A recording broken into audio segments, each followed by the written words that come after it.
恭亲了清水寺的天主门神向庙内主神拜关了后，随后替太平歌阵大会请开场。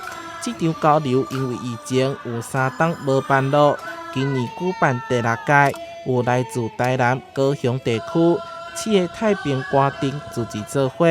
阮的太平歌阵已经有几百档的场数啊，在这中间，我一直努力去维持这个太平歌阵的延续。那我想太平歌阵它作为一个传统艺术，那它也是我们台南一些宫庙庙会活动里头重要的一个文镇之一哈。我想对于这样子的一个阵头的一个传承，我想地方他们付出相当大的心力。太平歌阵是香科活动重要的文镇之一。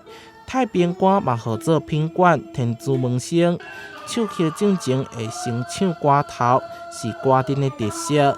比起南管、北管等传统音乐，较少人知影。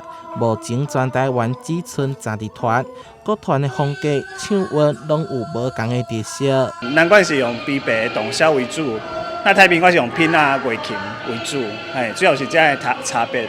然后像咱台南、北台南吼，咱太平歌阵拢会用迄个奶奶曲，这种找少较老的歌，咱讲较袂讲去食歌。